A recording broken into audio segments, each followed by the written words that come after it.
예, 안녕하십니까. 엄청 많이 오셔갖고요. 제가 미친 듯이 빨리 오느라고 정신이 하나도 없었습니다. 예. 오늘 제가 드릴 말씀은 이제 좀 테크니컬한 부분을 조금 더 낮추고 비즈니스 쪽과 관련해서 좀 말씀을 좀 드리려고 합니다.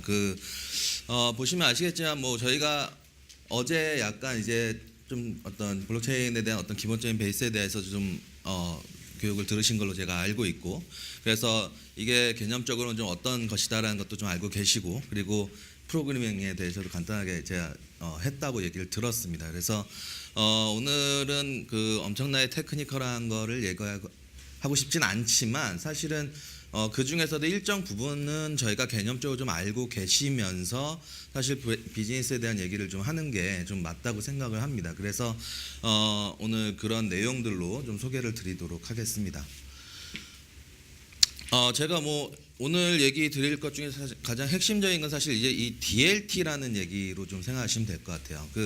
어제 아마 들으셨을 테니까 그 블록체인의 어떤 뭐 특장점이나 특징에 대해서는 좀 아시고 계실 것 같아요. 그래서 사실 보면 이제 크게 보면 최근에는 이제 블록체인과 관련해서 크게 보면 두 가지의 어떤 길로 이렇게 가고 계신 것 같아요, 다들. 첫 번째는 좀 어떤 좀 프로그래밍과 관련해서 어떤 ICO와 관련된 부분들이 훨씬 더 많으신 것 같고요.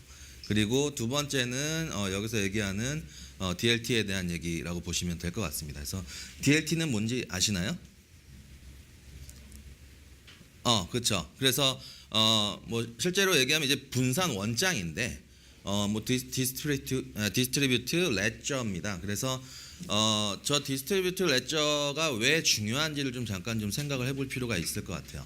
저희가 블록체인을 어떤 기술이라고 보통 얘기하는지 아시나요? 데이터베이스. 그런 개념이 아니라 어떤 산업적으로 봤을 때 어떤 기술이라고 보통 통칭 얘기를 하던가요? 신뢰 기술이다. 조금 더 광의의 개념으로 어떤 식으로 얘기하는지 아시나요? 인터넷이 나왔을 때는 비슷한데 형용사로 하나 얘기하면 혁신적입니다 라고 얘기를 하거든요. 그죠? 근데 이게 그래서 저희가 그럼 명확하게 그 개념부터 보자는 거죠. 그 혁신이라는 게 뭔지. 그 혁신이라는 단어를 우리가 언제 쓰나요?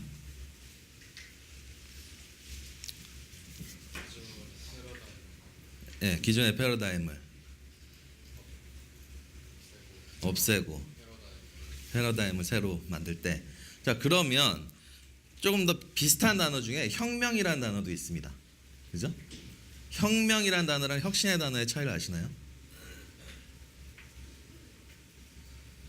이런 거죠.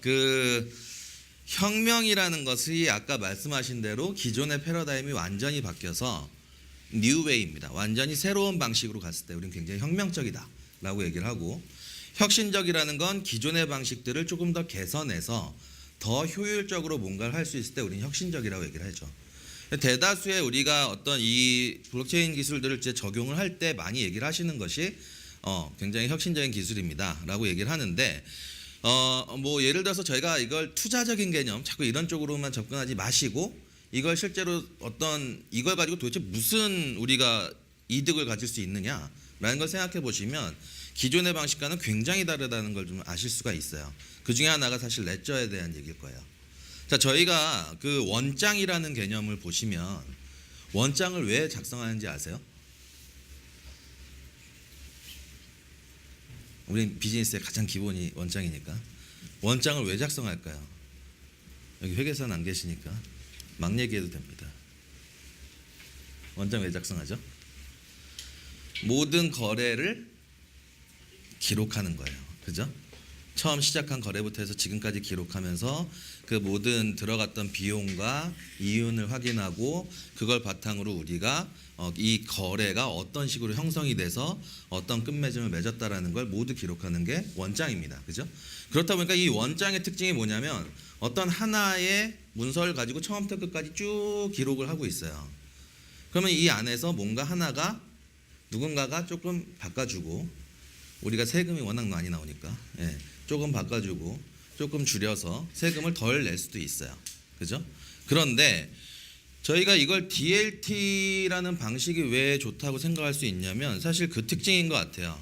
각각의 마이너들이 어떤 특정한 블럭들을 생성해내서 사실 거기서 이 블럭들을 관리해주고 정리해준다라는 개념을 갖고 있지만 이게 한 곳에서 하고 있지 않죠. 굉장히 여러 마이너들이 그걸 하나씩 갖고 있는 거란 말입니다. 그죠? 그렇다 보니까 원장을 한 곳에서 갖고 있는 게 아니라 굉장히 여러 곳에서 분산해서 가지고 있는 거고, 그렇다 보니까 거기서 아까 얘기했던 잠깐 신뢰에 대한 얘기를 했었는데 그 이유 중에 하나는 여러 원장들을 동일하게 서로 분산해서 갖고 있기 때문에 이것을 대조할 수 있고 쉽게 변조할 수 없다라는 장점을 갖고 있다는 거죠. 그죠? 그렇기 때문에 사실 보안 쪽에서도 이쪽에 관심이 많고 금융 쪽에서도 관심이 많고 그렇습니다. 그래서 사실 저희가 가장 먼저 할 얘기는 뭐냐면 이런 거예요. 비즈니스 쪽에서 제일 먼저 하는 얘기는 이게 과연 어떤 산업에서 쓰이면 제일 좋은가? 라는 게 제일 고민이란 말이죠. 사실 이제 그런 게 있죠. 개발자의 입장에서는 얼마나 TPS가 빠른 코인을 만들어낼 거냐도 있을 거고 어떤 특징을 가지는 코인을 만들어낼 거냐라는 것도 있습니다만 이게 실제로 비즈니스에서 어떻게 쓰일까에 대한 부분은 전혀 다른 얘기예요. 그죠? 그래서 거기에 적절하지 않은 테크놀로지면 사실 별로 무가치할 가능성이 커진단 말이죠. 그렇다 보니까 지금 뭐 보시면 알겠지만 굉장히 여러 가지 코인들이 많고 각각의 코인들이 되게 특성이 많잖아요. 그죠? 그런 개념들을 생각해 보신다면 이 DLT라는 개념을 명확하게 아시고 사실 비즈니스적인 접근을 생각하시면서 블록을 만드는 기술을 개발하시는 게 사실은 최종적으로 이것의 활용도를 더 높여줄 수 있다라고 생각하실 수 있습니다. 뭐 이런 얘기 한단 말이죠. 굉장히 이노베이티브하다라고 얘기하는데 사실 인터넷 이래로는 제일 이노베이티브한 것 같다. 이 기술이라고 얘기를 하고 있습니다. 그 이유 중에 하나는 사실 이 세 가지 개념이겠죠. 웹 기반을 하고 있다. 그리고 두 번째는 크립토그래피를 쓰고 있다. 세 번째는 피어투 네트워크에서 이것이 운용된다. 이 세 가지 조건이 잘 맞아떨어지다 보니까 기본적으로 우리가 어떤 거래에서 생각했던 원장이라는 것을 분산해서 써도 전혀 상관이 없고, 그래서 기존의 원장에서 갖고 있는 단점인 수정과 변조의 개념을 쉽게 할 수 없다라는 개념이 된다라는 거죠. 그래서 잠시만요. 그래서 어떤 작업에 대한 증명을 한다든지 아니면 뭔가 오픈 레저를 만든다라든지 이 개념부터 사실 출발을 했을 때 최근에 비즈니스 트렌드가 좀 더 강한 것 같다라고 볼 수가 있을 것 같습니다. 뭐 저 같은 경우에도 사실은 5년 전부터 블록체인을 했는데 그때는 저도 굉장히 이제 눈이 멀어서 나도 어떻게 좀 부자가 돼볼까 이런 생각은 사실 없었고요. 처음에 나왔는데 이 개념을 보면서 이게 굉장히 시큐리티 부분에서는 굉장히 괜찮을 것 같다라는 생각을 했었어요. 그래서 저는 그때 이제 샀어요. 한 5년 전에. 그래서 뭐 이게 꼭 나중에 Q&A를 물어보면 이건 질문을 많이 하시더라고요. 얼마를 버셨나요? 뭘 살까요? 뭐 자꾸 이런 얘기가 나오니까 저는 20만 원일 때 샀어요. 비트코인이. 그래서 올해 연말에 아주 즐거웠고요. 작년이군요. 작년에 굉장히 즐거웠고 일부는 이제 그래서 저는 이제 사회에 환원해 드리고 나머지는 아직도 갖고 있어요. 피눈물 흘리고 있어요. 근데 그래도 여전히 사실 뭐 저한테는 이득인데 저는 사실 이제 기술 그 자체를 보고 굉장히 이제 전공을 할 때 이제 투자를 했던 거라서 별로 이렇게 그런 게 없습니다. 근데 그 개념으로만 접근하시면 이건 상당히 비즈니스적으로 뭔가 펼칠 수 있는 가능성이 없다라고 생각하시면 됩니다. 그냥 서로 누가 먼저 사서 누가 먼저 팔았느냐의 개념으로 끝나버리기 때문에 그냥 휴지 조각 같은 그냥 주식이죠. 그래서 그런 개념이 아닌 개념을 좀 생각을 해보자는 겁니다. 아까 제가 말씀드렸던 원장이죠. 이 원장이 기본적으로 뭔가 우리가 사실 그 디센트럴라이제이션에 대해서 굉장히 많이 얘기를 하고 있는데 분산화되고 있는 사실 합의가 있으면 그것에 따라서 이것을 기록을 할 것인가 수정을 할 것인가 다음 블록을 만들 것인가에 대한 합의를 통해서 계속 쭉 이어나가기 시작하고 이것이 어떤 전체에 연결되어 있는 사람들 간에 트러스트를 만들어준다는 거죠. 그러면 사실 여기서 하나 생각해 볼 수 있는 건 뭐냐면 뒤에도 나옵니다만 이제 여기서 얘기할 수 있는 블록체인에 가장 적용이 가능한 산업이 뭐냐라는 개념이 하나 나오기 시작해요. 그게 뭔가요? 신뢰가 굉장히 중요한 산업 또는 신뢰 자체에 대해서 굉장히 증명하기 어려운 산업일수록 더 임팩트가 큰 기술이라고 보시면 돼요. 사실 아무데나 적용할 수 있는 건 아니에요. 그죠? 예를 들어서 이렇게 할 수도 있어요. 저는 뭐 사실 오늘 금융 쪽에 대한 사례들을 좀 많이 보여드리게 되겠습니다만 이런 것도 가능하죠. 저희가 자동차를 하나 삽니다. 근데 돈을 많이 못 모아서 중고차로 사고 싶어요. 또는 실용적인 목적으로 중고차를 사고 싶어요. 그래서 중고차 매장에 가시면 굉장히 난항을 겪어요. 왜냐? 이 차가 굉장히 깨끗하고 아무것도 아닌 것 같고 깔끔해 보이지만 무사고지만 희한하게도 어딘가 문제가 있을지도 모른다라는 고민을 갖고 있고 이것을 팔고 있는 딜러의 입에서 나오고 있는 얘기가 100% 신뢰가 안 가는 거예요. 왜 그러냐? 저희가 보험이라는 이력이 있습니다만 보험으로 고치지 않으면 그 이력은 기록이 되질 않아요. 그래서 그냥 내 돈으로 생돈을 내고 고쳐버리면 이 차는 무사고차가 되는 거예요. 그리고 우리는 그걸 무사고이기 때문에 딜러가 이득을 더 취하면서 돈을 받게 되는 형태를 취한단 말이죠. 그러면 기본적으로 어떠한 정비소든 동일한 어떤 분산된 원장을 가지고 이 차가 어떤 것을 고치고 있는지 부품부터 해서 연계해서 기록을 하게 되면 이 차에 무슨 부품들이 계속 구입이 되었다라는 이력이 생기고 그 중고차를 구입할 때도 이 차가 뭘 수리를 했는지에 가늠을 알 수가 있게 돼요. 그죠? 딜러 입장에서는 굉장히 안 좋은 거죠. 그죠? 그럴까요? 딜러 입장에서는 굉장히 안 좋은 비즈니스가 되나요? 그러면? 소비자 입장에서 좋으니까. 그거예요. 그죠? 딜러 입장에서는 사실 안 좋을 것 같긴 한데 소비자 입장에서는 더 믿을만해져요. 그 이력만 있으면. 그렇기 때문에 아무래도 중고차 업계에 대해서 좀 더 트러스트를 가지고 접근을 할 수가 있게 되는 소비자들이 많아지게 되고 그러면 딜러에 대한 부정적인 부분도 없어지게 되고 이 비즈니스 자체가 좀 더 단단해질 수 있다는 거죠. 아주 간단하게 얘기하면 그런 개념들도 적용이 가능하다는 거죠.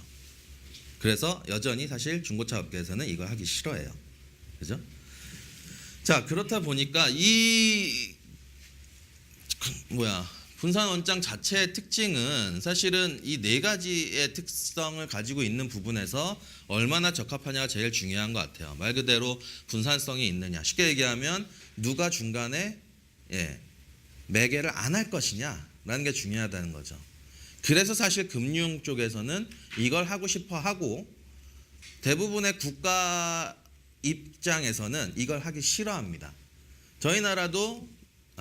우리나라도 작년에 굉장히 이것 갖고 이렇다 저렇다 말도 많았고 정부에서 도대체 이걸 왜 컨트롤하느냐에 대한 얘기부터 시작해서 아니다 해야 된다 별 얘기가 많이 나오는데 그 이유는 이런 거예요. 자, 저희가 한국은행이라는 은행이 왜 존재한다고 생각하시나요? 그걸 사실 생각해 보시면 됩니다. 한국은행은 왜 존재하죠? 한화가 네. 사람들이 써야 되는데 네. 실물이 아니니까 가치를 주는 거. 그렇죠. 쉽게 얘기하면 이런 겁니다. 저희가 10,000원이 하나 있습니다. 이 10,000원이 10,000원이라는 걸 누가 입증해 주나요? 그냥 종이입니다, 사실은. 인쇄된 10000이라고 써여 있는 종입니다. 근데 그 10,000원짜리 아래 보시면 한국은행 총재 띵 하고 도장이 찍힙니다.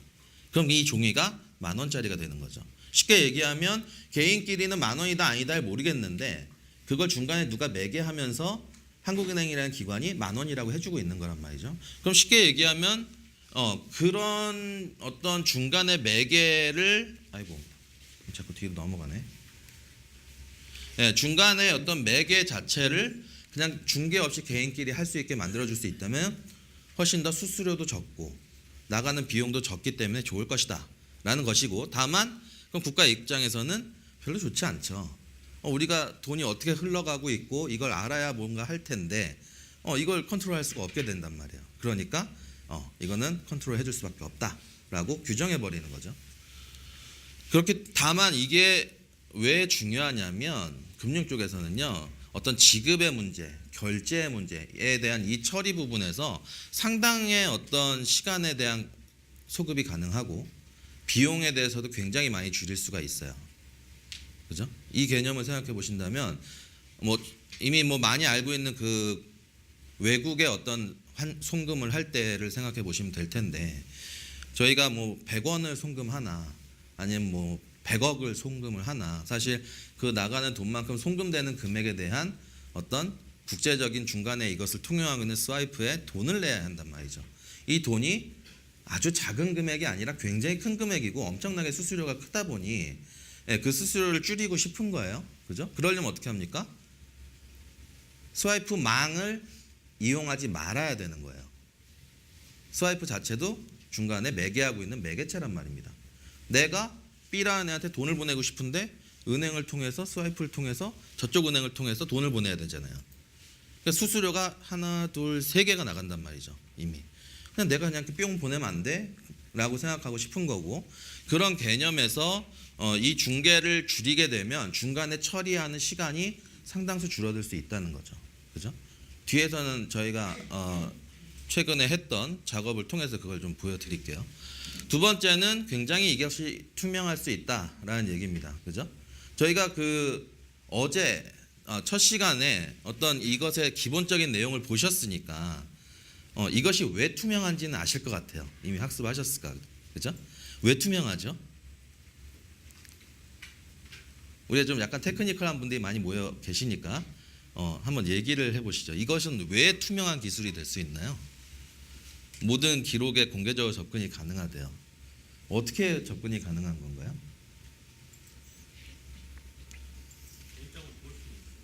원장을 볼 수 있으니까. 자, 그렇죠. 그래서 원장이 우리가 뭐 뒤에서 잠깐 블럭에 대한 얘기를 좀 보시면 알겠지만 처음에 생긴 그 블럭부터 시작해서 쭉 지금까지 내려올 때 그 제네시스 블럭부터 지금까지 어떤 식으로 분리가 되고 만약에 동시에 블럭이 생겼을 때는 어떻게 할 것이냐부터 시작해서 그 메커니즘은 굉장히 이미 많이 다 정해져 있고 굉장히 합리적인 방식으로 정해져 있기 때문에 투명하다라고 본다는 것이고요. 이 때문에 사실 보안성이 따라오겠죠. 그리고 나면 이걸 굉장히 공개 소스에 의해서 여러 가지 확장이 가능할 거다라는 얘기를 하고 있고요. 그래서 이 페이퍼부터 사실 그게 시작된 것 같은데 이 페이퍼를 혹시 읽어보시면 이게 굉장히 재밌는 페이퍼예요. 사실은 현재도 저 굉장히 말이 많죠. 사토시 나카모토 누구냐? 일본 사람이냐? 누군가요? 실체를 아시나요? 모르죠. 예, 실체는 있는데 사람은 아니고 사토시 나카모토는 그 워킹 그룹이에요.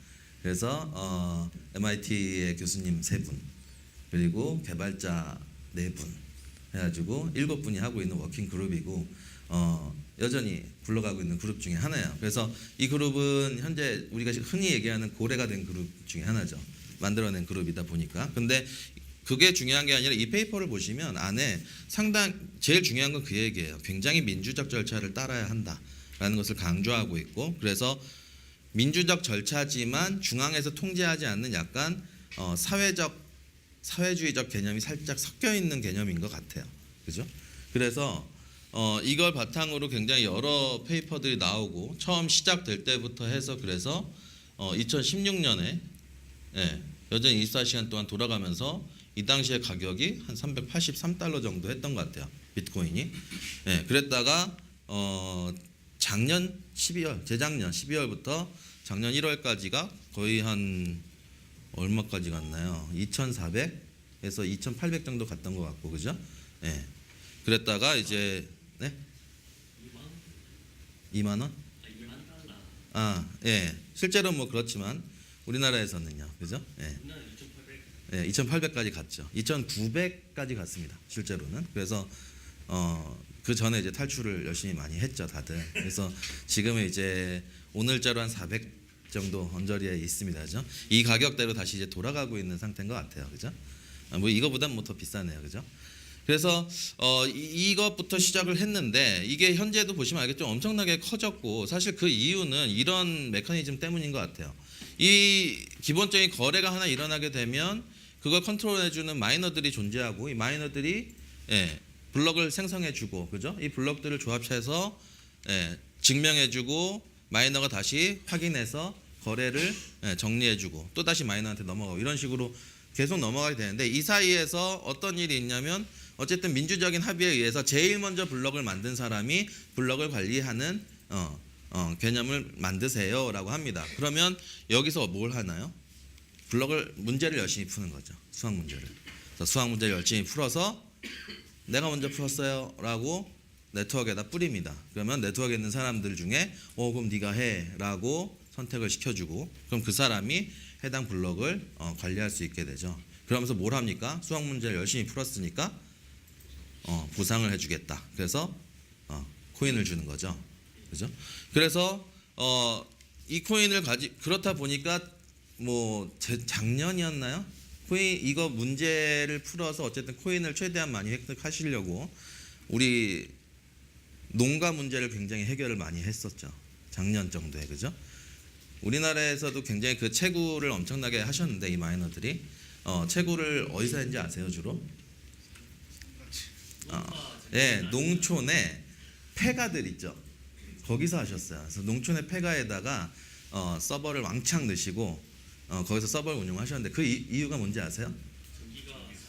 전기가 싸고 춥고 그죠? 추워서 쿨링이 잘 되고 그래서 거기서 하셨죠. 근데 최근 들어서 많이 이제 빼고 있는데 그 이유 중에 하나는 우리가 수학 문제 풀어서 얻는 코인보다 가격이 더 비싸기 때문이에요. 그죠?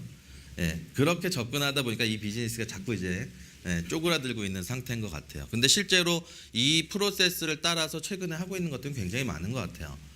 우리가 제일 쉽게 볼 수 있는 블록체인을 통한 기술들은 뭐가 있나요?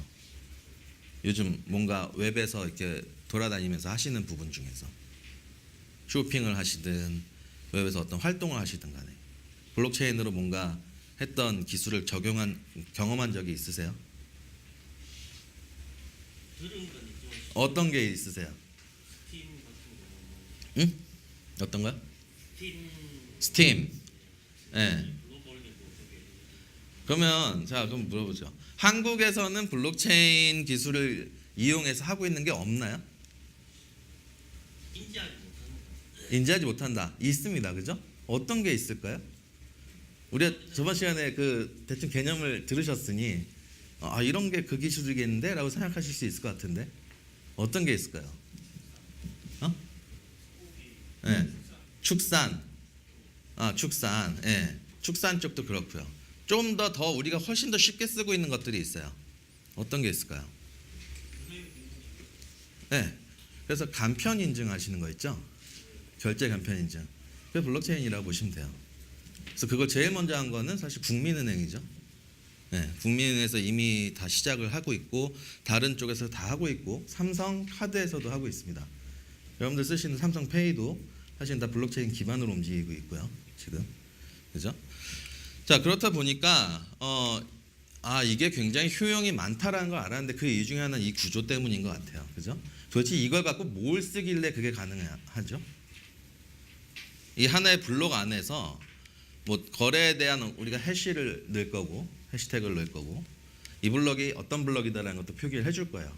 근데 여기 이 블록은 대부분이 맥시멈 사이즈라는 게 존재해요. 한 블록이 어느 정도의 용량을 가지느냐. 쉽게 얘기하면 우리가 인터넷을 이해하시면 돼요. 우리가 TCP/IP 프로토콜의 특징이 뭔지 아세요? A에서 B로 정보를 넘기기 위해서 어떻게 하죠? 데이터를 쪼갭니다. 패킷 단위로. 막 쪼갠 다음에 뿅 하고 여기저기로 막 보내서 조합시키는 거죠. 그죠? 쉽게 얘기하면 얘도 사실 그런 블럭의 개념이에요. 그래서 일정 수준의 블럭을 만들어서 막 돌아다니게 만드는 망인 거란 말입니다. 쉽게 얘기하면. 근데 여기에는 아주 조그만 문서 하나가 들어갈 수 있는 공간들이 존재해요. 남아있는 공간들이 있고 그 문서 안에다 뭔가를 집어넣게 되면 그게 전송이 되고 원장에 기록이 돼서 전체적인 거래 명세서로서 쓰일 수 있게 되고 누군가에게 가는 증명도 할 수 있죠. 쉽게 얘기하면 막장 드라마를 생각하시면 되는 겁니다. 우리가 막장 드라마의 최고봉이 뭔지 아세요?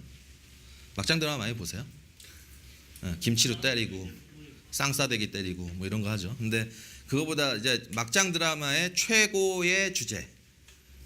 이거면 진짜 이제 갈 때까지 간 스토리다. 뭐가 있죠? 알고 보니 다 혈육보다 더 심한 거야. 이건 뭐가 있을까요? 유언장 조작입니다. 유언장 조작.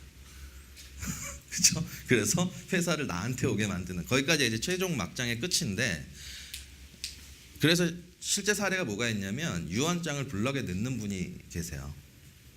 그래서 내 유언은 블록체인에 몇 번째 블럭에 들어가 있으니까 그 키를 줄 테니 내가 죽으면 그 블럭을 열어서 유언장을 공개해.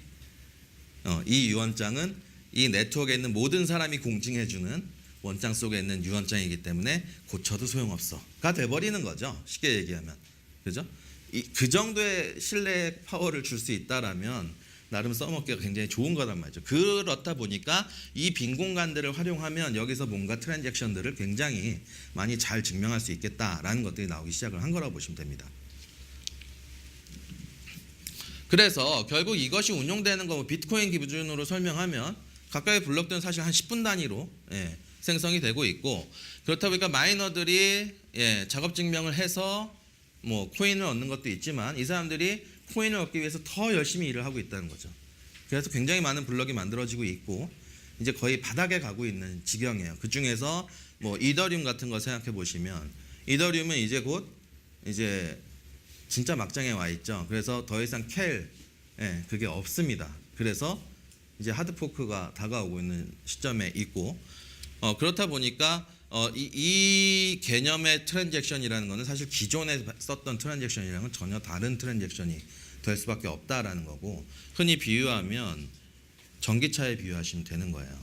우린 그동안 디젤과 휘발유를 가지고 열심히 운전을 해서 차를 운행해 왔습니다만 그 구조의 부품이라는 건 거의 수백만 개의 부품이 다 조합이 돼서 하나의 차가 만들어지는 거죠. 그죠? 근데 전기차들은 어떻습니까? 모터에 타이어 달아서 4개 놓고 배터리 탁 놓고 뚜껑 하나 딱 씌우면 그게 차예요. 우리 돌아다니는 뭐 코나 일렉트릭, 테슬라 이런 차들 보시면 만드는 거 정말 쉬워요. 그죠? 그런 것들 완전히 전혀 다른 방식으로 뭔가 똑같은 것이지만 전혀 다른 방식으로 운용하는 방식이어야 한다라는 게 사실 여기서 굉장히 중요한 일인 것 같아요. 그래서 결국 이 안에서, 그죠? 블록 안에서 여러 가지 일들을 이뤄낼 수 있다라는 거죠. 이 그림은 한번 보셨나요 혹시 옛날에? 태초에 만들어진 블록부터 시작해서 쭉 100번째, 101번째 쭉 가겠죠. 그죠? 가다가 포크를 합니다. 그죠? 왜 포크를 했을까요? 쭉 어쨌든 뭐 포크를 했어요. 얘는 필요 없어. 네가 늦었어 해서 포크를 해서 일로 갑니다. 그러다가 104번째에서 갑자기 동시에 됐어요. 그럼 어떡하죠? 블록이 같은 시간에 동시에 생길 수도 있잖아요. 일단 따라가. 그죠? 일단 따라가는데 그걸 우리는 오픈 블록이라 부르고, 그죠? 일단 따라가다가 한쪽을 버리게 되는 거죠. 결과적으로. 그죠? 그래서 많은 쪽으로 가는 쪽으로. 그래서 결국 이 블록의 흐름을 봐도 굉장히 데모크래시하게 갈 수밖에 없다라는 것들을 좀 볼 수 있습니다. 그래서 처음에 저런 블록들을 가지고 얘기를 하다 보니까 우리가 크게 보면 굉장히 여러 가지 이제 블록들을 만드는 기술들이 생겼고, 그래서 크게 보면 이제 두 가지 개념들을 많이 얘기를 하고 있습니다. 그래서 퍼블릭에 대한 블록체인을 얘기를 하고 있고, 두 번째는 프라이빗한 블록체인을 얘기를 하고 있는데, 자, 저희가 제일 많이 얘기하고 있는 이더리움이나 뭐 비트코인이나 이런 개념들은 사실은 굉장히 퍼블릭한 블록체인에 속할 거예요. 퍼블릭과 프라이빗의 차이는 허가된 사람만 이 블록망에 들어올 수 있느냐, 아니면 허가되지 않아도 누구나 참여할 수 있느냐, 이 두 가지의 차이라고 보시면 될 것 같습니다. 그러면 각각의 이제 장단점이 생기기 시작하는데, 퍼블릭 같은 경우에는 정해진 법칙을 그래서 변경할 수 없어요. 처음 시작된 것부터. 그죠? 그런데 프라이빗 블록체인은 그렇지가 않아요. 프라이빗 블록체인이 최근에 욕을 많이 먹는 이유가 있습니다. 우리가 제일 많이 볼 수 있는 프라이빗 블록체인의 코인이 뭐가 있을까요? 리플이 있습니다. 우리나라 사람들이 제일 좋아하는. 그죠? 저도 좋아하는 예, 리토 속이라고 하죠. 저도 리토 속에 속아서 여전히 보유하고 있는 코인인데 뭐 언젠가 올라가겠죠. 예. 근데 이 코인의 특징이 뭐냐면 채굴이 아니라는 거예요. 우리가 아까 처음에 얘기했던 건 Proof of Work이라는 얘기를 했잖아요. 채굴해서 그만큼의 대가를 받기 때문에 더 열심히 일하는 네트워크를 만들 수 있는 건데 얘는 회사에서 그냥 발행해요. 모자라네. 리플 더 발행하자.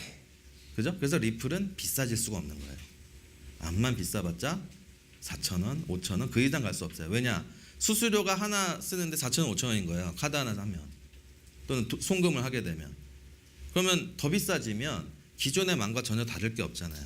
그래서 리플은 더 비싸질 수가 없는 거죠. 사실. 자, 그렇다 보니 중앙의 의사에 따라서 법칙도 마음대로 수정할 수 있어요. 내 마음대로예요. 그죠? 이런 차이가 있고 열람 권한도 누구나 다 열람할 수 있느냐? 인가된 기간만 할 수 있느냐? 트랜잭션을 누구나 다 만들 수 있는 거냐? 아니면 어떤 법적 책임을 지는 기간만 할 수 있는 거냐의 차이가 존재해요. 합의 알고리즘 자체도 우리가 많이 쓰는 Proof of Work이 아니라 얘는 BFT라는 방식을 쓰고 있고 다만 장점이 있죠. 일반적인 퍼블릭 블록체인의 단점은 속도가 굉장히 느리다는 거고 요즘은 너무 느려서 비트코인 같은 경우에는 몇 분까지 걸리는지 아세요? 처음에 10분 걸리던 게 30분 걸려요. 30분. 블록 하나 만드는데 되게 오래 걸립니다. 이 TPS 그래서 7에서 20 TPS입니다. 근데 우리가 얘기하는 이 프라이빗들은 그것을 훨씬 뛰어넘어서 뿅뿅뿅 끝났어 이렇게 돼버리기 때문에 아무래도 이걸 더 선호할 수밖에 없는 형태들이 더 많다라는 얘기입니다. 다만 그렇다 보니까 사실 우리가 뭐 굉장히 비트코인, 이더리움이 더 사실 블록체인이고 이것이 더 사실 더 좋은 기술이다, 더 명확한 기술이다라고 얘기하지만 회사들 입장에서는 어떨까요? 비트코인을 별로 이렇게 쓰고 싶지 않습니다. 이유 중에 하나는 뭐냐? 네트워크가 너무 느려지고 생성 비용 너무 올라가고 거기다가 누구나 다 볼 수 있잖아요. 회사 입장에서 별로 좋을 게 없습니다. 그래서 대부분의 회사들 또는 금융회사들이 원하는 건 오른쪽에 있는 프라이빗 체인들을 훨씬 더 원합니다. 뭐 리플 이런 기사들을 한번 검색해 보시면 뭐 비자랑 뭘 했다, 어느 은행이랑 뭘 연계를 했다 이런 얘기들이 상당히 많이 나오는데 그 이유 중에 하나는 은행들은요 이제는 스와이프가 아닌 별도의 싼 송금 테크닉을 갖고 싶을 거예요. 오히려 그죠? 그러면 블록체인 그냥 퍼블릭보다는 프라이빗으로 우리끼리 회원사를 만들어서 하는 또 하나의 비자 카드 같은 블록체인을 만들고 싶은 거죠. 그죠? 그래서 뭐 하고 있냐면 시티은행은 시티은행대로 뭐 국민은행은 국민은행대로 다 각자의 체인들을 만들기 시작하고 있고 그렇다 보니까 뭐 IBM에서 얘기하는 패브릭 기반으로 또는 뭐 R3 코다 기반으로 해서 퍼블릭들을 뺀 프라이빗한 어떤 코인들을 만들고 싶어하는 게 요즘 추세라고 보시면 됩니다. 그래서 사실 우리가 뭐 이더리움이나 비트코인이나 이 기술들은 사실 비즈니스적으로 생각했을 때는 좀 더 퍼블릭 섹터에서 쓰는 그러니까 공공 섹터에서 쓰는 게 일반적인 퍼블릭 블록체인의 어떤 역할이 될 것 같고 향후 그리고 실제 어떤 거래 특히 금융 거래를 하거나 굉장히 빠른 네트워크 속도를 요구하거나 한다면 아무래도 프라이빗 쪽으로 가는 게 회사한테는 더 이득입니다. 그렇기 때문에 그 부분에서 좀 더 다른 개념들이 생기고 있는 것 같습니다. 저희가 지금 대다수 접근하고 있는 방식들은 뭐냐면 사실 이 퍼블릭 가지고 공공적으로 이걸 어떻게 이용할까에 대한 머리를 엄청나게 쓰고 있는 상황이긴 하지만 개개의 회사 입장에서 사실 이거보다는 프라이빗을 갖고 뭘 해볼까? 이 어떤 플랫폼을 가지고 우리가 게임을 만들어 볼까? 비트코인 갖고 비트코인 기반의 게임 만드실 수 있을 것 같아요? 게임 못합니다. 그거 로딩하는 데만 엄청 걸리고요. 내가 로그인 하는데 30분 동안 블록 만드는 데서 열심히 이거 하고 앉아있고 그래서 그 기반으로는 할 수 없어요. 그러면 굉장히 프라이빗한 체인을 쓸 수밖에 없는 거죠. 결과적으로는. 그죠? 그러나 공공의 성격을 가졌다면 사실 퍼블릭이 더 장점이에요. 누구나 참여할 수 있으니까. 쉽게 얘기하면 뭐가 있을까요? 누가 내 주민등록 등본을 띄었다. 이런 것들은 굉장히 퍼블릭한 이슈가 되는 거죠.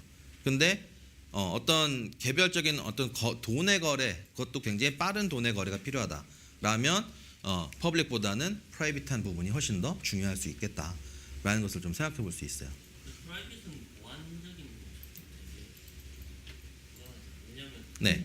그게 한 그쪽에서만 하기 때문에 이쪽의 해킹이 당하더라도 그 문제 그게 있죠. 그래서 사실 이제 블록체인을 얘기하면서 뭐 이게 보안에 뭐 제일 최고합니다. 뭐 이런 얘기 합니다만 그래서 그걸 해결할 수 있는 기술도 이미 나와 있어요. 그래서 우리가 스캠을 한다고 하죠. 그래서 스캠 코인들을 가져다가 특정 마스터 코인이 연결되어 있는 코인이나 정보들을 정리할 수 있도록 걔만의 어떤 규칙을 만들 수 있어요.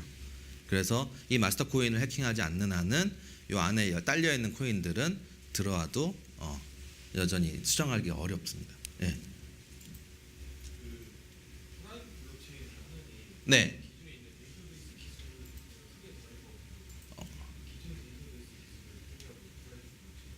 그렇죠. 그래서 제 얘기는 포기가 아니에요. 필요한 곳에선 쓰는 거고 다른 곳에서 사실 쓸 필요가 없는 거예요. 쉽게 얘기하면 뭐냐면 우리가 착각하면 안 되는 게 거기에 있다는 겁니다. 이게 블록체인이 신기술인데 어떤 부분에서는 굉장히 혁명적인 게 맞고요. 어떤 부분에서는 효율성 떨어진 거예요. 우리 DB를 하시는 분들이 계시니까 그 얘기를 해보면 될 것 같아요. DB 요즘 사실 DB 관리하는 거 보시면요. 뭐 제가 뒤에도 약간 써놓긴 한 게 있어요. 근데 일반적인 블록체인으로 관리하는 것보다 일반 DB로 쓰는 게 더 효율적이에요. 사실은 여전히 그렇습니다. 근데 제가 5가지 미스에 대해서 이렇게 나중에 써놓은 게 있는데 블록체인을 쓰는 것이 훨씬 더 효율적이다라고 하지만 사실 그렇지 않다. 예, 특정 분야에서는 오히려 DB를 쓰는 게 더 효율적이다라고도 생각하실 수 있어요. 그래서 프라이빗 예를 들어서 아까 제가 얘기했던 지금 금융 부분들 이런 부분은 사실 별도의 싼 망을 원하기 때문에 프라이빗을 원하는 게 훨씬 더 강하다고 보신다면 일반적인 게임 회사에서는 사실 그거보다는 그냥 DB를 운영하는 게 훨씬 더 나은 거예요. 어떻게 얘기하면 그 회사에서 근데 어떤 새로운 블록체인 기술을 가지고 ICO를 하고 있다면 그걸로 게임을 만들겠죠. 전략적으로. 그죠? 이 플랫폼으로 게임을 만들 수 있습니다 해서 ICO를 받아야 되니까. 그죠? 이런 사실 그 전략들이 숨어져 있는 거라고도 생각하실 수 있을 것 같아요. 제가 볼 때. 그래서 그러면 이걸 갖고 최근에 뭔 장점들을 가지고 얘기를 하느냐를 좀 보자는 거죠. 우리 제일 많이 얘기하는 건 이거예요. 그죠? 네. 컨센서스 있다라는 얘기를 하고 있고 이분은 사실 뭐 향후에 이제 이런 혁명이 일어날 수 있다라고 얘기를 하는데 사실 여전히 저희가 보고 있는 건 인터넷 오브 파이낸스 정도까지로 굉장히 좁혀져 있고요. 그리고 그래서 사실 이제 이노베이션에 대한 어떤 기술로서 적용을 하고 있지만 섹터 자체는 여전히 약하다. 아까 저기 농수산 얘기가 잠깐 나왔었잖아요. 그죠? 여전히 농수산도 블록체인 갖고 뭘 하기가 굉장히 어려워요. 현재로서는. 왜냐하면 그냥 QR코드로 하는 게 훨씬 더 쉽습니다. 더 쉬운 방식을 냅두고 굳이 블록체인을 써야 하느냐에 문제가 있단 말이죠. 그래서 뭐 사실 이제 그러면 파이낸스 쪽에서는 이쪽에 대한 가능성이 뭐 어떠냐 보시면 아무래도 이 4가지의 개념들 특히 이 글로벌 이슈들 그죠? 국내에서만 한다면 사실은 블록체인을 굳이 쓰지 않아도 상관없어요. 물론 시큐리티 부분에서는 굉장히 중요할 수 있어요. 사실 제가 얼마 전에 전 사실 이제 그런 제 정보가 이미 어느 나라까지 다 퍼져 있기 때문에 보안에 대해서 내 정보는 다 뚫려 있는 상태니까 난 몰라 그냥 이렇게 생각을 했었거든요. 근데 얼마 전에 누군가 제 정보를 취득을 하셔서 제 명의로 대출을 일으키셔서 그 대출한 돈을 가져가셨어요. 미쳐버린 줄 알았어요, 저 그날. 근데 제가 그날 저 교수인데, 근데 그래서 그날 그때 일요일인데 굉장히 복잡한 제가 왜 이걸 굉장히 요즘 들어서 강조하냐면 사실 이 시큐리티 때문이기도 해요. 왜 그러냐면 자 우리나라에 지금 구조적인 어떤 보안적 문제가 있어요. 뭐가 있냐면 중앙에서 통제하는 보안적인 파워가 중요하다라는 어떤 컨셉을 갖고 뭔가를 하고 있거든요. 그런데 우리나라에서 만든 것 중에 하나가 아이핀이 있습니다. 아이핀 뭔지 아세요? 주민등록증을 대체할 수 있는 웹 수단이라고 얘기를 하고 있잖아요. 근데 누군가 그 아이핀을 저 대신에 발급받아 버리면 모든 저에 대한 금융 활동을 다 할 수 있어요. 그래서 뭘 했느냐? 제 카드 정보를 어디선가 받은 거예요. 그래서 제 이름으로 알뜰폰을 만들었어요.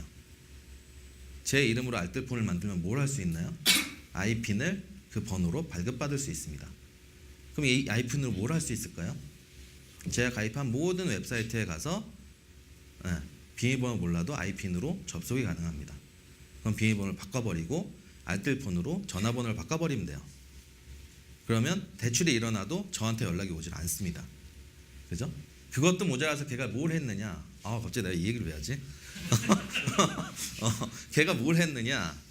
그걸 가지고 저걸 했어요. KT에 들어가서 일요일 새벽 3시에 KT 사이트에 들어가서 제 핸드폰을 정지를 시켰어요. 제가 자는 사이에. 그래서 제가 아침에 8시에 딱 일어났는데 이메일이 G메일이 한 30통이 넘게 와 있는 거예요. 근데 저는 이제 제 금융적인 정보들이 핸드폰 문자 말고 G메일로 오게 해놨거든요. 그래서 G메일로 보니까 뭐 30개 와 있더라고요. 보니까 뭐 비밀번호가 바뀌었어요. 대출이 일어났으면 뭐 난리가 나더니 저한테 전화도 안 와요. 기본적으로. 그래서 보니까 뭐 그렇게 해서 삼성 뭐 이런 데서 대출을 받은 거예요. 그래서 그걸 제 계좌에 넣었어요. 어떻게 뺐을까요? 돈을 토스를 가지고 인증해서 뺐어요. 그래서 토스를 가지고 다른 데다 그 돈을 다 뿌린 거예요. 물론 저는 뭐 얼마 안 됐어요. 한 350만 원 정도. 제가 얼마 아니라고 하는 이유는 뭐냐? 그날 국내에서 16명이 그렇게 되셨다는데 어떻게 이 많은 사람 중에 그중에 내가 하나 된지 모르겠습니다. 근데 그날 16명이 그렇게 되셨는데 제일 많이 당하신 분이 8,900만 원을 대출로 다 싹 토하셨대요. 그래서 날라갔어요. 그래서 저도 지금 안 갖고 있고 그분도 안 갖고 있고 저는 지금 뭐 법정 소송하고 난리 났어요. 저도. 근데 그런 것들이 사실 촉발되는 부분이 사실 IP이잖아요. 근데 뭐 제 말 듣겠습니까? 그래서 차라리 블록체인을 쓰자. 350만 원 공부한 셈 치고 그렇게 얘기를 하고 있는데 그런 부분에서 이 시큐리티 부분에서 상당히 파워풀해요. 오히려. 그죠? 네. 누가 문제가 됐는지도 다 찾을 수 있을 거고요. 그래서 제가 다 조사하고 수사하고 뭐 인터넷진흥원 이런 데 자료 다 빼갖고 경찰에 갖다 줬더니 뭐 하시는 분이세요? 그래서 저 왜요? 그랬더니 저희가 조사할 걸 다 갖고 오시면 어떡해요? 그래서 줬는데 여전히 뭐 범인도 못 찾았고 전 뭐 그래요. 그래서 굉장히 슬픈 상태인데 그런 부분에서는 굉장히 강력한 거죠. 사실 비즈니스적인 부분에서. 최근에 뭐 파이낸스 관련된 부분에서도 얘기하는 것 중에 하나가 이 BTC에 대한 얘기 상당히 많이 하고 있고 이것에 대한 어떤 그 인더스트리에서 몰리고 있는 금액들도 상당히 많다라는 걸 볼 수가 있습니다. 그래서 이것의 장점을 좀 저희가 정리를 결국 해보면 은행이 결국 블록체인에 대한 플랫폼들을 가지고 있을 때는 위변조에 대한 부분의 불가능함 그리고 데이터에 대한 무결성 그리고 서비스를 계속 연속성을 가지고 서비스를 할 수 있다는 부분 우리가 흔하게 볼 수 있는 이 디도스에 대한 부분들도 별로 크게 신경 안 쓸 수도 있다라는 거죠. 디도스가 도대체 왜 문제입니까? 다 알고 계시겠죠? 디도스를 하셨을 수도 있고요. 누군가는 여기서. 디도스의 문제는 특정 서버에 열심히 접속해서 서버를 다운시키는 거잖아요. 그죠? 그럼 결국은 그렇게 특정 서버 하나가 빵 하고 뚫려버리면 끝나는 거죠. 최근에 블록체인 관련해서 이슈들을 보시면 거래소에 있는 코인들을 훔쳐갔다라는 얘기가 나오고 보안에 문제 있다라고 얘기를 합니다. 그죠? 근데 그걸 잘 생각해 보시면 블록 자체에 대한 보안 문제가 아니에요. 그거는 거래소의 서버 문제지 블록체인의 내용을 유변조한 내용은 아니라는 거죠. 결국. 그죠? 근데 누군지 모르잖아요. 익명이 있어서 누구의 지갑으로 갔는지 모를 뿐입니다. 그렇기 때문에 기술 자체는 그렇다라고 하는 거고요. 최근에 예전에 그런 얘기가 있었어요. 컴퓨터공학과 교수님들이랑 저랑 이렇게 얘기를 하면서 결국은 이거는 해킹이 가능하다라고 얘기를 하시더라고요. 그래서 뭐 가능하죠. 그래서 뭐 양자 컴퓨터가 나오면 가능합니다라고 얘기를 했습니다. 양자 컴퓨터의 특징이 뭔지 아시죠? 시공간을 넘나들 수 있는 컴퓨터가 양자 컴퓨터예요. 그죠?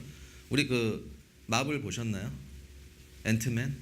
요즘 앤트맨이 양자 공간에서 이렇게, 그죠? 그래서 다음 편에 이제 시간 여행하는 내용이 나올 거라고 하는데, 그 양자 컴퓨터는 저희가 이미 다 죽어서 먼지가 될 때쯤에도 개발이 아직 되기 힘들 거예요. 앞으로 100년 이후에도. 네? 한국에서 엄청난 투자를 하죠. 네, 투자하고 있는데 아마 그 전에 중국이 없어질 수도 있어요. 사실 그렇게 쉬운 기술은 아니에요. 물론 양자 컴퓨터가 있으면 가능해요. 왜 그러냐? 우리가 블럭에 있는 내용을 수정한다는 건 뭐예요? 그 노드에 연결된 모든 컴퓨터의 특정 내용들을 첫 번째 블럭부터 마지막 블럭까지 한순간에 동시에 한 번에 쫙 바꾸면 돼요. 그러려면 시간 여행을 하는 수밖에 없는 거죠. 그래서 양자 컴퓨터가 필요한데, 그게 아닌 한은 사실 변조가 불가능하다는 거죠. 구조적으로. 그죠? 그런 점에서는 상당히 장점이 있고, 이게 문제가 되는 부분도 수학적으로 검증이 잘 된다는 점에서 이 비즈니스 쪽에서는 굉장히 중요하게 생각하고 있다라는 거고, 이게 비용 절감이 얼마나 되냐면요, 전 세계적으로 보면 연간 22조에서 25조 정도의 비용 절감이 돼요. 금융 쪽에서. 이게 엄청나게 큰 금액이잖아요, 사실은. 그런 점에서 보면 당연히 중요하게 생각해야 될 부분이고, 특히 금융 쪽에서 핫한 이유는 여기에 있습니다. 그 효율성에 대해서.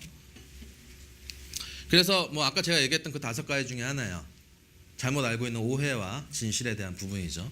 한간의 블록체인은 비트코인이냐라고 얘기하는데, 이거는 ICO에 대한 얘기라고도 사실 볼 수 있고, 블록체인으로 다른 코인을 사다 보니까 이제 블록체인이 어떤 마덕격인 코인이 돼버렸죠. 그죠? 그래서 이제 다른 코인을 사는 화폐로서 블록체인을 비트코인을 쓰고 있을 뿐이지, 사실 비트코인만 있지는 않다라는 거. 그리고 블록체인이 사실 DB보다 난 것이냐? 그렇지 않을 수 있다. 아까 질문했던 내용인데, 그렇지 않을 수 있다라는 거. 트레이드오프 관계에서는 분명히 그렇지 않을 가능성도 있다. 세 번째, 그래서 그럼 블록체인 자체가 과연 아주 중요한 어떤 구조를 가지고 있고, 그죠? 이것이 그냥 뭐 그러냐? 사실 그렇지 않다. 뭐 데이터 자체는 지워질 수가 없기 때문에, 그렇기 때문에 세큐어하고, 사실 어떤 트러스트 머신으로 쓰는 게 오히려 더 맞는 거 아니냐라는 생각도 해볼 수 있다라는 얘기입니다. 자, 그래서 이 섹터들을 잠깐 보시면 될 것 같아요. 저희가 자꾸 트러스트 얘기를 하니까, 지금 보시면 최근에 이제 정리한 자료들을 보시면 영향력, 그리고 실현 가능성, 확장성을 보셨을 때는 사실 제일 핫한 분야는 그래서 결국 이 분야들, 퍼블릭 섹터들이에요. 공공재의 성격을 갖고 있는 부분에서 이 블록체인을 썼을 때는 굉장히 큰 신뢰의 합의를 만들 수 있고, 최근에 유럽에서 하고 있는 공공 서비스가 뭔지 아세요? 익명은 지켜주되 블록 기반의 투표를 하고 싶다라는 게 지금 유럽에서 시도하고 있는 일 중에 하나고, 한 3년 정도는 공공의 모바일 기반의 투표 시스템을 만들었는데, 그 기반이 요즘은 다시 블록 기반으로 넘어가고 있어요.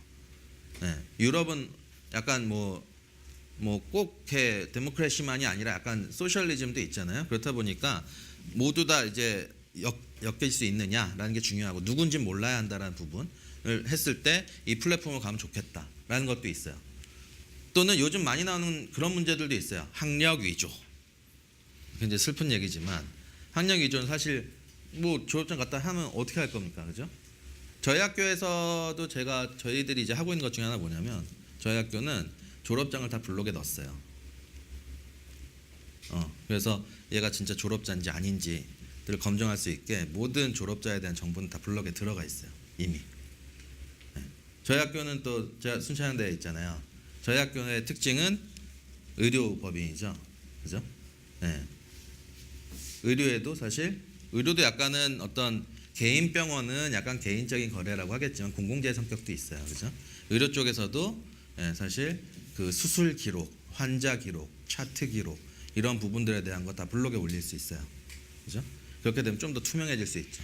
우리 사실 이 병원이라는 게 믿어야 되는 곳 중에 하나잖아요. 굉장히 의사 선생님도 믿어야 되고, 그러면서도 또 약간의 불신도 잘하고 있는 그 약간의 부분이 굉장히 크기 때문에, 그런 부분을 생각하면 사실 공공재에서 상당히 오히려 임팩트가 있는 것 같고요. 파이낸스 쪽에서는 사실 이제 굉장히 확장이 잘 되고 있는 측면이지만 뭐 임팩트는 사실 공공재보다는 크진 않아요. 비용의 절감이 있다는 거죠. 제일 안 되고 있는 이런 부분들 보시면 네, 말 그대로 뭐 자동차 산업, 뭐 예술 이런 쪽은 사실 쉽지 않아요. 뭐 이 그림이 진본인가부터 시작해서 뭐 우리가 최근 얘기하는 뭐 센서 네트워크 얘기 굉장히 많이 하고 있고 그래서 자율주행차에 대한 얘기를 하고 있는데 TPS가 지금 속도로는 자율주행차 하기엔 무리예요. 네. 그 자율주행차를 하려면 모든 센서에 대해서 계속 왔다 갔다 하면서 여기 선을 넘었다 앞차가 어떻게 되고 있다 이 정보들이 계속 블럭으로 돌아야 되잖아요. 그러려면 지금 TPS 갖고는 안 돼요. 지금의 더블 이상의 TPS는 나와줘야 안정적으로 가능하단 말이죠. 그런 걸 생각하면 여전히 센서 네트워크는 아직 좀 힘든 부분이에요. 그런 부분이. 그래서 잘 생각해 보시면 여기서 중요한 건 뭐냐면 이거예요. 1차적으로 블록체인을 갖고 비즈니스를 할 때 제일 중요하게 생각하는 건 결국은 코스트 다운이에요. 비용 절감이 될까? 이게 일단 제일 중요하게 생각하는 부분이라고 보시면 될 것 같아요. 질문. 네. 그 비용 절감 얘기를 하셨는데 네네네. 사실 이제 코인이란 게 나오게 된 배경이 코인을 주자가 아니고 이제 그 네트워크를 유지하기 위해서 필요한 매개체잖아요. 네. 그러니까 뭐 POW는 이제 뭔가 보상을 주지 않으면 이 사람들이 할 이유가 없어. 네네. 거고, 네네. POS 같은 경우도 뭐 투표권을 주기 위해서 뭔가 이런 소유권을 네네. 나타내기 위해서 이 토큰이나 뭐 코인 이런 걸 만들게 된 건데 네. 사실 그러면은 퍼블릭 섹터에서 혹은 아까 말한 자동차 공업사 뭐 이런 네. 분산장부가 있다고 했을 때 네네.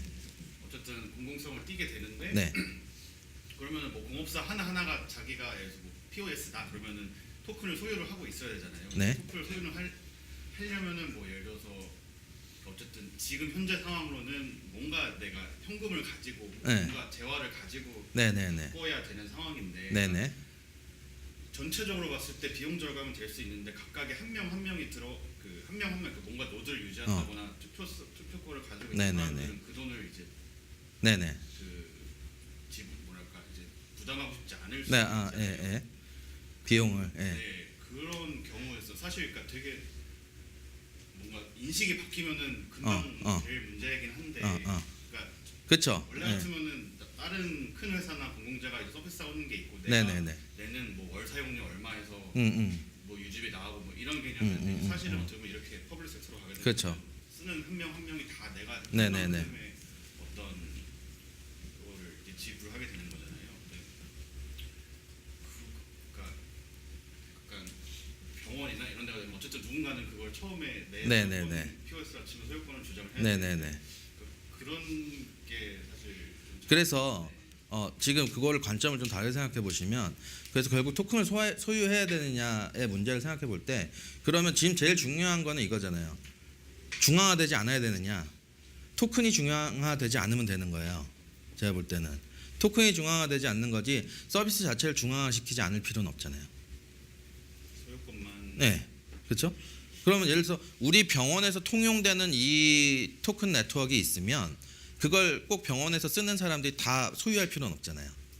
그죠? 그걸 뭐 이더리움 기반으로 하든 뭐 리플 기반으로 했든 뭘 했든 간에 병원에서 통용되는 토큰을 우리가 꼭 소유해야 될 개개인이 다 소유해서 꼭 보내야 되는 건 아니고 인증 키로만 생각하는 거라면 굳이 소유할 필요가 없죠. 예를 들어서 중고차라고 했을 때도 딜러인 걸 확인할 수 있는 네트워크에서 이 사람이 딜러인 걸 소비자한테 증명을 해주는 프로브이 중요한 것이지 딜러가 코인을 갖고 내가 투자해야 될 필요는 없어요. 중고차 딜러 연합회에서 그것을 위한 네트워크를 구성해주면 되는 것뿐이죠. 그럼 그 연합회가 이제 어떻게 보면 중앙화가 되겠죠. 네트워크를 지속시키기 위해서 뭔가 그렇죠. 비용이 들어가겠지만 들어가겠죠. 그게 그래도 원래 있던 것보다는 순기능이 생길 수 있죠. 좀 더.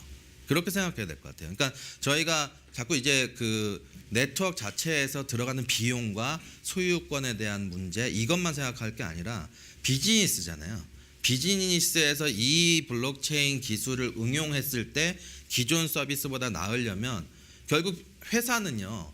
사장이 주인을 하고 있는 건 맞잖아요. 그러면 사장이 투자를 그렇게 해서 이게 더 효과가 있어서 하겠다라고 했다고 해서 직원들이 그 코인에 대한 소유권을 가질 필요는 없어요. 그죠? 이거는 우리가 지금 그걸 통해서 무슨 스탁 옵션처럼 쓰려는 게 아니라 일을 할 때 쓰는 하나의 토큰이기 때문에 그죠? 그런 개념을 보시면 좀 다른 개념이 될 것 같아요. 네.